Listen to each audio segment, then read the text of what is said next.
Agradezco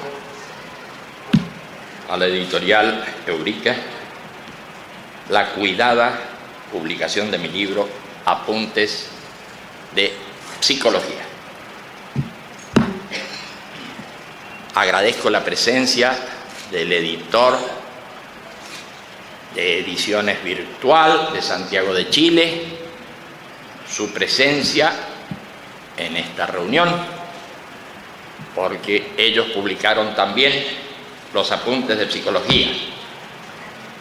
Agradezco la presencia de lectores de mis obras, de amigos y de periodistas.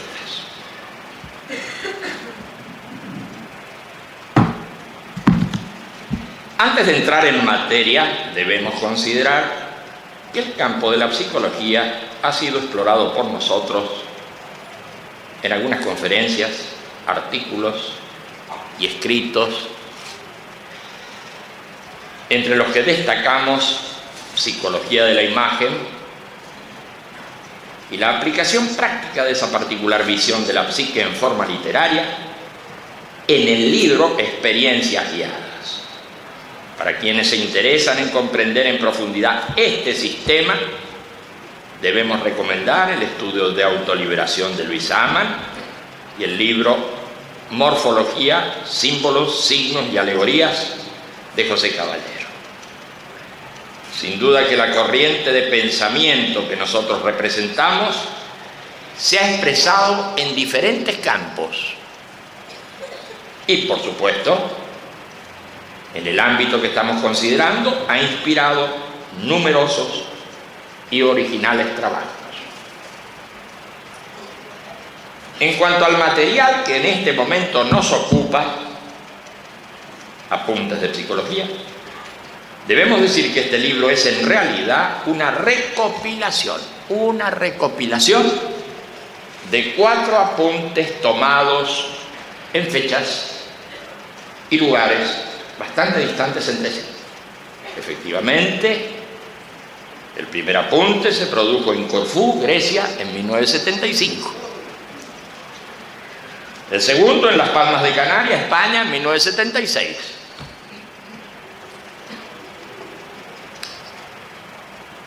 El tercero también en Las Palmas en 1978 y el cuarto en Parque La Reja, Buenos Aires, en 2006. El libro resultó de las recopilaciones efectuadas por los asistentes a las distintas exposiciones. Por ello, el lector encontrará diferencias de estilo en el tratamiento de cada uno de los apuntes. Conceptualmente también se podrá tener alguna dificultad al consultar un apéndice en el primer apunte, que fue insertado con el subtítulo de Bases fisiológicas del psiquismo. Esto es así porque tales bases fisiológicas se trataron de acuerdo a los conocimientos que existían en esa materia en 1975. Y es claro que en estos 35 años, la neurofisiología y la ciencia médica en general avanzó de un modo tan importante que dejó obsoletos muchos conocimientos que se daban por bien fundados unos pocos años atrás. El descargo de esta deficiencia que el lector encontrará en el libro, en ese descargo debo señalar que las bases fisiológicas se incluyeron sujetas a revisión y de ninguna manera colisionan con la concepción del autor referida al funcionamiento del psiquismo humano, que por lo demás no parte de la materialidad para comprender el pensamiento ni el fenómeno mental en general. Debo agregar, para terminar de explicar la composición de este trabajo, que a cada apunte lo designamos en su momento con el título de Psicología en orden sucesivo, desde Psicología 1 a la 4, tal como aparece en la publicación actual.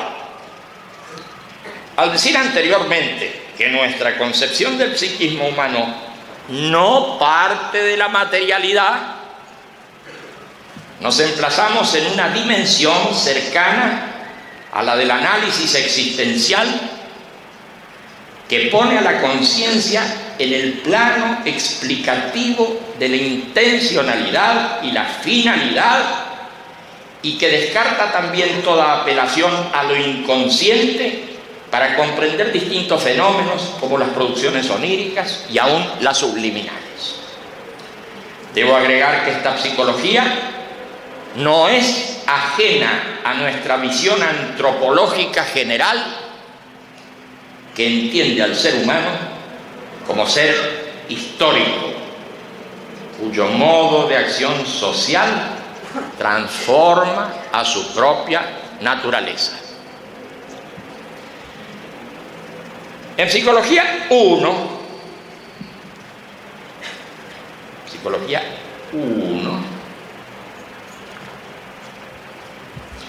se estudia el psiquismo en general como función de la vida en relación al medio.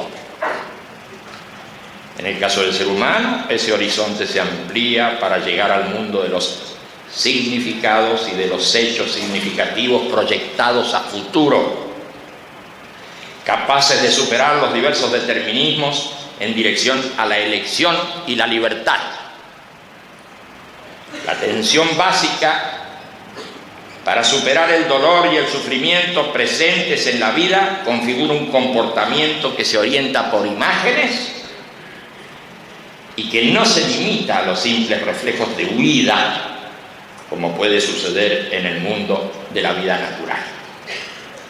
La violencia de la naturaleza, que actúa sobre el cuerpo externa e internamente, se registra en los seres vivos como dolor, pero es en el ser humano donde se gesta la imagen de posibles situaciones futuras que terminan guiando un quehacer característico. En esta misma Psicología 1 se describen las propiedades de los aparatos psíquicos, tales como los casos de los sentidos externos e internos y de la memoria, que trabajan en base a impulsos psicofísicos similares, pero que en sus distintas síntesis dan lugar a las diferencias de la sensación, la percepción y la representación. Son estos impulsos los que permiten cuantificar y cualificar la respuesta de modo homogéneo. De manera que aún las transformaciones y las traducciones de un sentido a otro, de un nivel a otro, pueden ser comprendidas si contamos con la clave interpretativa del funcionamiento de los impulsos. En Psicología 2 se repasan las tres vías de la experiencia humana, esto es, de la sensación, de la imagen y del recuerdo. También se da cuenta de las respuestas que se dan a los estímulos externos y a los que provienen del intracuerpo.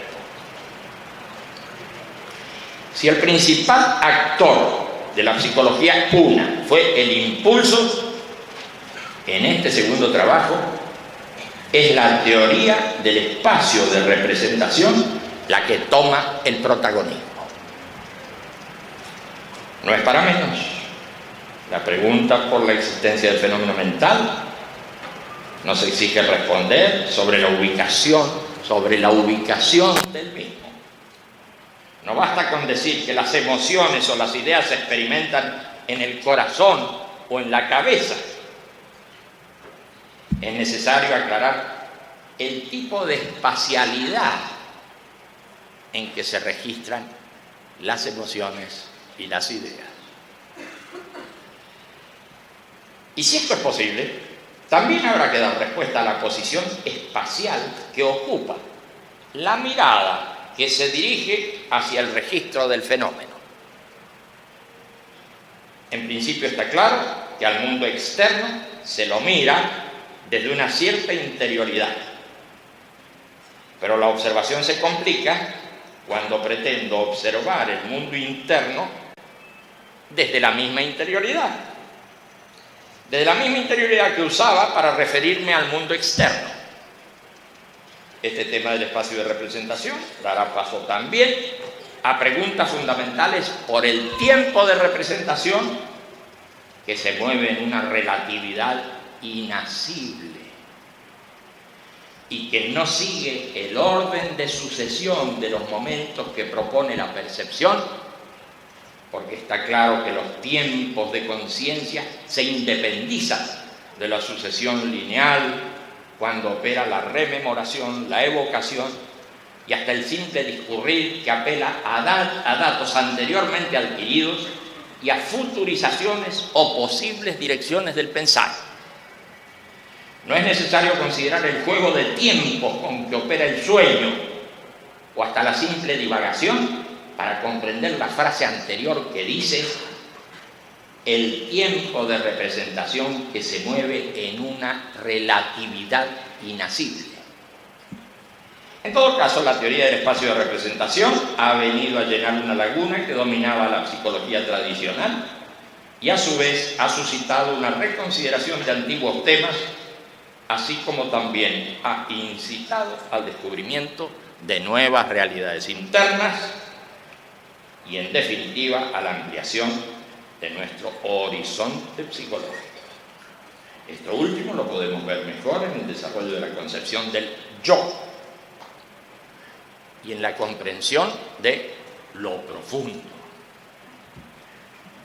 En Psicología 3 se pasa revista a un sistema de operativa apto para intervenir en la producción y transformación de los impulsos, poniendo de relieve el funcionamiento de antiguas técnicas conocidas como catarsis.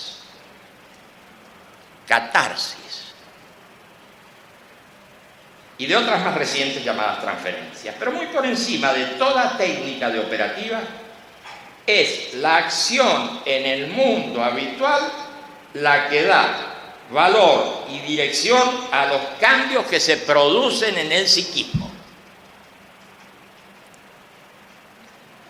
Repitiendo. Muy por encima de toda técnica de operativa es la acción en el mundo la que da valor y dirección a los cambios que se producen en el psiquismo. La comprensión de este punto ubica nuestra psicología en el nivel que le corresponde, es decir, en el nivel de la vida cotidiana. Esto queda aclarado al explicar el desdoblamiento de los impulsos y la función catártica y transferencial de los mismos. Así, algunos impulsos son capaces de liberar tensiones haciendo descarga de energía psicofísica y por ello los podemos llamar impulsos catárticos. Pero también muchos de ellos son aptos para trasladar cargas internas, integrar contenido y ampliar las posibilidades de desarrollo de la energía psicofísica, pudiendo ser designados con propiedad como impulsos transferenciales. En general, las acciones humanas están tocadas por la convergencia o la contradicción entre impulsos.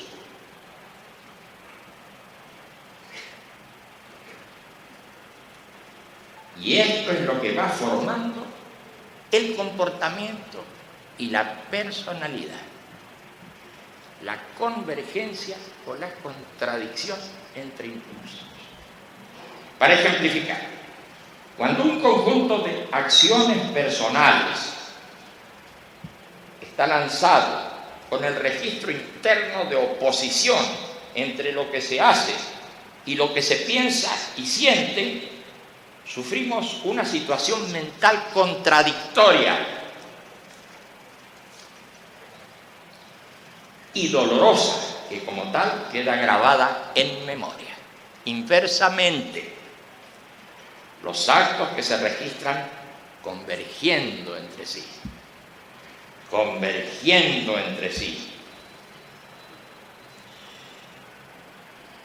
porque hacen coincidir lo que se piensa con lo que se siente, contribuyen a formar un comportamiento de fuerte unidad interna que grabándose en memoria predispone las futuras acciones.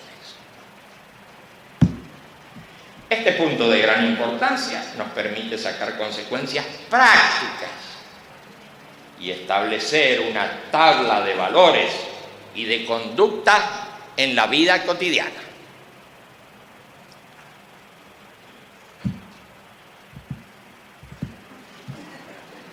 Por lo demás, se fijan diferencias entre las posiciones que asume la conciencia merced al franco desenvolvimiento o al bloqueo de su reversibilidad. En la reversibilidad se destaca el funcionamiento de la atención, que puede ser dirigida hacia las fuentes productoras de impulso y que permite en condiciones normales hacer distinciones entre fenómenos, poniendo en marcha la crítica de los propios mecanismos de reconocimiento. Esta versatilidad atencional que habilita para distinguir entre una percepción y una ilusión, o bien entre una representación y una alucinación, define el estado de lucidez o inversamente el estado de alteración de la conciencia. Finalmente, es en Psicología 4 cuando se toca nuevamente el tema de los impulsos, pero profundizando en su desdoblamiento y explicando que cuando un impulso llega a la conciencia, se graba también en memoria y despierta cadenas asociativas entre distintos objetos mentales. Esto ocurre no simplemente por similitud o contigüidad mnémica, sino por pertenencia de los objetos mentales a una misma región espacial o a una misma región temporal en la que aquellos estuvieron presentes. Así es que si se toma un impulso del tipo de la sensación simple, habremos de reconocer que nunca trabaja aislado, sino que se presenta en una estructuración de impulsos asociados que terminan configurando una percepción que es algo más que el simple impulso que llegó al sentido. Y en cuanto al orden temporal en que se presentan los impulsos, observamos que pueden trabajar hacia atrás, hacia el pasado y hacia adelante, hacia el futuro, teniendo por referencia la solidez del registro presente, siempre actualizado por los correspondientes impulsos que provienen de la senestesia y de los otros sentidos internos. Más adelante se establece el campo del trabajo consciente, ubicando allí todos los fenómenos que ocurren en los diferentes estados y niveles de vigilia, semisueño y sueño, incluidos los subliminales. Desde luego que la noción del yo pertenece también al ámbito de la conciencia, aunque se cuestione su realidad. Y entrando en la discusión, se dijo que el registro de la propia identidad está dado por los datos de los sentidos y de memoria, más una peculiar configuración que otorga a la conciencia la ilusión de permanencia. La ilusión de permanencia, no obstante los continuos cambios que en ella se verifican. Esa configuración ilusoria de identidad y permanencia es el yo.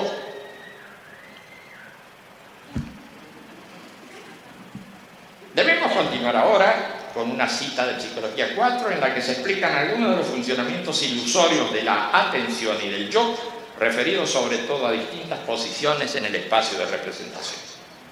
Dice: en vigilia activa, el yo se ubica en las zonas más externas del espacio de representación, perdido en los límites del tacto externo.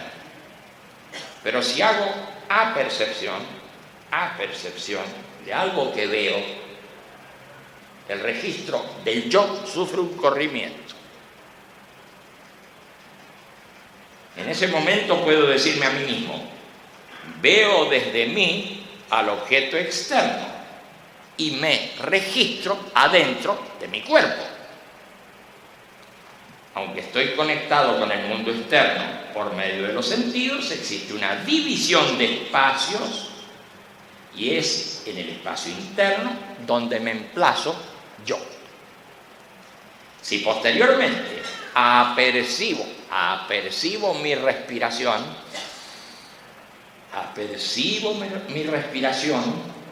podré decirme a mí mismo, comillas, experimento desde mí el movimiento de mis pulmones.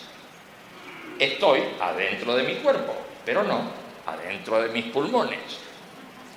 Está claro que experimento una distancia entre el yo y los pulmones, no solamente porque al yo lo registro predominantemente en la cabeza, que está alejada de la caja torácica, sino porque en todos los casos de percepción interna, como ocurre con un dolor de muelas o un dolor de cabeza, los fenómenos estarán siempre a distancia de mí como observador.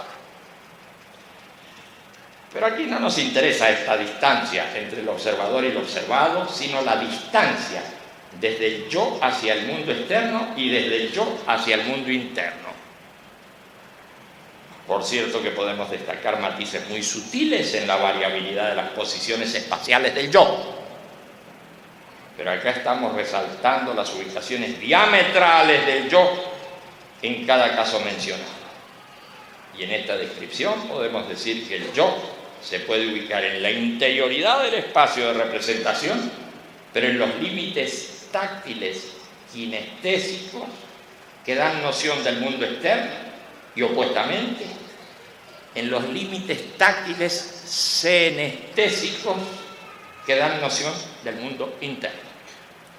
En todo caso, podemos usar una figura bicóncava elástica como límite entre mundos que se dilata o se contrae y con ello focaliza o difumina el registro de los objetos externos e internos. La atención se dirige más o menos intencionadamente hacia los sentidos externos o internos en la vigilia y pierde el manejo de su dirección en el semisueño y el sueño, y aún en la vigilia de los estados alterados, ya que en todos esos niveles y sentidos la reversibilidad es afectada por fenómenos y registros que se imponen en la conciencia. Es muy evidente que la constitución del yo interviene no solamente la percepción, la representación y la memoria, sino la posición de la atención en el espacio de representación. No se está hablando, por consiguiente, de un yo sustancial, sino de un epifenómeno de la actividad de la conciencia. Este yo, atención, parece cumplir con la función de coordinar las actividades de la conciencia con el propio cuerpo y con el mundo en general. Los registros del transcurrir y de la posición de los fenómenos mentales se imbrican en esta coordinación de la que se terminan independizando. Así, la metáfora del yo cobra identidad y cobra sustancialidad, independizándose de la estructura de funciones de la conciencia.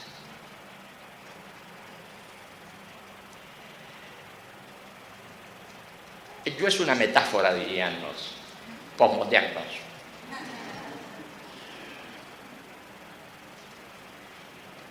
Por otra parte, los reiterados registros y reconocimientos de la acción de la atención se van configurando en el ser humano muy tempranamente a medida que el niño dispone de direcciones más o menos voluntarias hacia el mundo externo y el intracuerpo. Gradualmente, con el manejo del cuerpo y de ciertas funciones internas, se va robusteciendo la presencia puntual y también una copresencia más amplia, en la que el registro del propio cuerpo, del propio yo, se constituye en concentrador y trasfondo de todas las actividades mentales. Estamos en presencia de esa gran ilusión de la conciencia a la que llamamos yo. Es claro que existe para la conciencia el registro y la noción del propio yo, pero comprendemos que se trata de una estructuración variable dependiente de la situación de los sentidos, de la memoria y de la posición de la atención en el espacio de representación. A estas alturas del desarrollo de Psicología 4 se llega al parágrafo de las estructuras de conciencia. Allí se dice que los diferentes modos de estar el ser humano en el mundo, las diferentes posiciones de su experimentar y hacer, responden a estructuraciones completas de conciencia. Así, la conciencia desdichada, la conciencia angustiada, la conciencia emocionada, la conciencia asqueada, la conciencia nauseada, son casos relevantes descritos por diferentes autores que en su mayoría adhieren al método fenomenológico y al análisis existencial. En nuestro caso, comenzamos por estudiar los comportamientos que muestran anormalidades respecto a parámetros del individuo o del grupo considerado. Llevamos nuestro estudio sobre los comportamientos no habituales fuera del terreno de la patología para concentrarnos en dos grandes grupos de estados y casos a los que hemos llamado el grupo de la conciencia perturbada y el grupo de la conciencia inspirada. Decimos que existen diametrales posiciones del yo que van desde la actividad cotidiana a la emoción violenta y estados ensimismados que van desde la calma reflexiva hasta la desconexión con el mundo. Reconocemos además otros estados alterados en los que las representaciones se externalizan proyectivamente, de tal modo que realimentan a la conciencia como percepciones provenientes del mundo externo, y otros de ensimismamiento en los que la percepción del mundo externo se internaliza introyectivamente. Por cierto, esas perturbaciones ocurren transitoriamente, como en el caso de la emoción violenta, o se manifiestan cada vez que se roza una misma situación conflictiva. En este apretado resumen de Psicología 4, quisiéramos referirnos a una estructura global de la conciencia en la que surgen intuiciones inmediatas de la realidad. Se trata de la estructura de conciencia inspirada, frente a la cual nos preguntamos: ¿es un estado de ensimismamiento o de alteración? ¿Es un estado perturbado? ¿Una ruptura de la normalidad? ¿Una extrema introyección o una extrema proyección? Por cierto, la conciencia inspirada es más que un estado.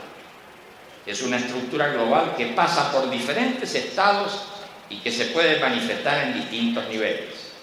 Así, la conciencia inspirada aparece en grandes campos como la filosofía, la ciencia, el arte y la mística, pero también aparece cotidianamente en las intuiciones o inspiraciones de la vigilia, del semisueño y del sueño paradojal. Ejemplos habituales de conciencia inspirada son los del pálpito, los del enamoramiento, las comprensiones súbitas de situaciones complejas y la resolución instantánea de problemas que perturbaron durante mucho tiempo al sujeto.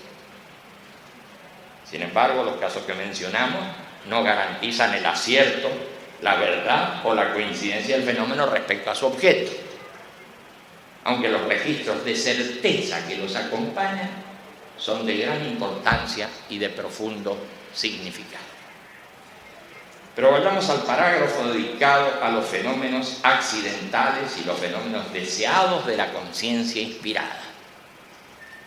Allí decimos: hemos reconocido estructuras de conciencia que se expresan accidentalmente.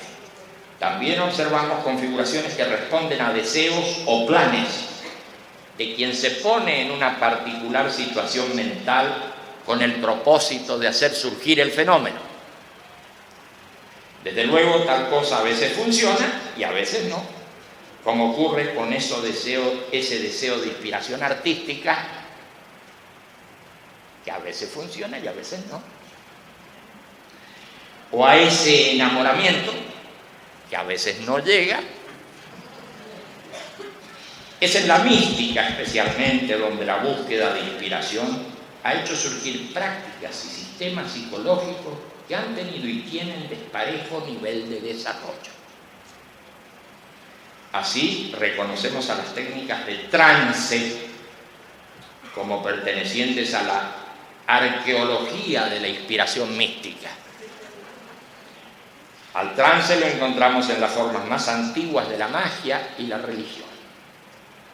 Para provocarlo, los pueblos han apelado a la preparación de bebidas vegetales más o menos tóxicas y a la aspiración de humos o vapores. Otras técnicas más elaboradas, en el sentido de permitir al sujeto controlar y hacer progresar su experiencia mística, se han ido depurando a lo largo del tiempo. Las danzas rituales, las ceremonias repetitivas y agotadoras, los ayunos, las oraciones, los ejercicios de concentración y meditación han tenido a lo largo del tiempo considerable evolución.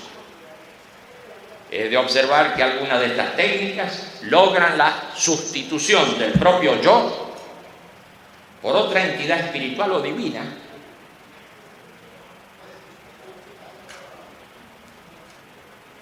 y en base a esas imágenes se va profundizando en el espacio de representación, se toma contacto con otro estado o tal vez con otro nivel de conciencia al cual nos referimos con la designación de lo profundo. La investigación de esta posibilidad del psiquismo queda abierta en el tramo final de nuestras apuntes de psicología. Nada más y muchas gracias.